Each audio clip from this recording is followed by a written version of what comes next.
പിന്നെ എനിക്കെതിരെ വ്യക്തിപരമായി പറയുന്നതിൽ എനിക്ക് യാതൊരു വിരോധമില്ല.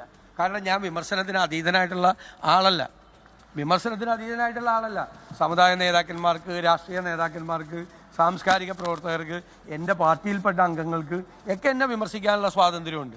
ഞാൻ ആ വിമർശനത്തിൽ കഴമ്പുള്ളതാണെങ്കിൽ ഞാനത് സ്വീകരിക്കും, ഞാനത് കറക്റ്റ് ചെയ്യാൻ നോക്കും. എൻ്റെ ഭാഗത്ത് തെറ്റുണ്ടെങ്കിൽ അതിനെന്താ, എനിക്കങ്ങനെ പിടിവാശിയൊന്നുമില്ല. എന്നെ ആരും വിമർശിക്കാൻ പാടില്ല, എനിക്കങ്ങനെ അസഹിഷ്ണുതയൊന്നുമില്ല.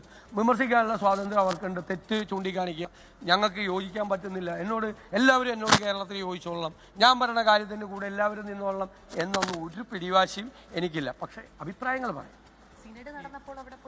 സിനഡിൽ പോയാൽ കണ്ടാൽ എന്താ കുഴപ്പം? ആരെയാണ് ഞാൻ അവഗണിച്ചത്? ഞാൻ സിനഡ് പോയപ്പോൾ എനിക്ക് അവരുമായിട്ട് സംസാരിക്കണം, ഞാൻ അവരെ പോയി കണ്ടു, അവരുമായിട്ട് ഞാൻ സംസാരിച്ചു. ഞാൻ ആരെയും അവഗണിച്ചത്? ഞാൻ പറഞ്ഞല്ലോ, ഞാൻ പെരുന്നയിൽ പോയിട്ടുണ്ട്. അതൊന്നും ഞാൻ അതിനെക്കുറിച്ചൊന്നും മറുപടിയൊന്നുമില്ല. അതൊക്കെ നമ്മുടെ സംഘടനാപരമായ കാര്യങ്ങളാണ്. KPCC പ്രസിഡന്റിന്റെ അഭിപ്രായം, ഞങ്ങളുടെയൊക്കെ അഭിപ്രായം ഒന്ന് തന്നെയാണ് എല്ലാ കാര്യത്തിലും. അദ്ദേഹത്തിന്റെ വ്യക്തിപരമായ അഭിപ്രായമാണ്, എനിക്കൊരു വിരോധമില്ലെന്ന്. അത് എന്നെ വിമർശിച്ചിരിക്കല്ലേ, എന്നെ വിമർശിക്കാനുള്ള സ്വാതന്ത്ര്യം ഉണ്ടല്ലോ. അവരൊക്കെ പ്രായമായ ആളുകളാണ്. നിങ്ങൾ ശ്രദ്ധിച്ചിട്ടില്ലേ, ഞാൻ ഒരാൾക്കെതിരെ മോശമായിട്ടുള്ളൊരു വാക്ക് പറയില്ല.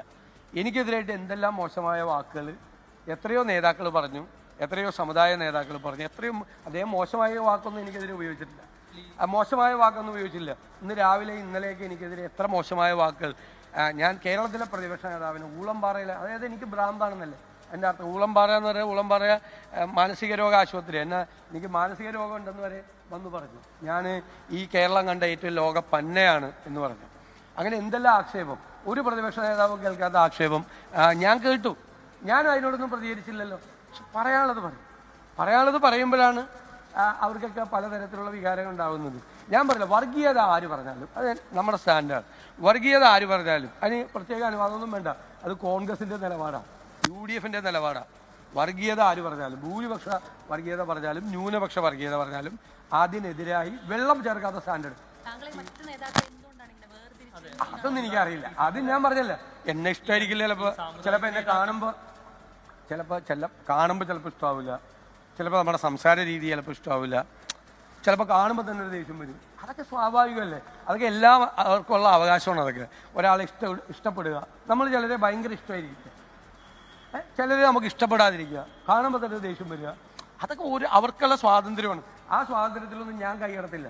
എന്നെ വിമർശിക്കാനുള്ള സ്വാതന്ത്ര്യം എല്ലാവർക്കും ഉണ്ട്, ഏത് ഭാഷയിലും. ഇപ്പം എനിക്കത് ശീലമായി, ഈ ഭാഷയൊക്കെ കേട്ട് നല്ല ശീലമായി. പക്ഷെ കേരളം ഉണ്ട്, എനിക്ക് കേരളത്തിലെ ജനങ്ങളെക്കുറിച്ച് വലിയ വിശ്വാസം. അവരെല്ലാം ഇത് നോക്കി കാണുന്നുണ്ട്.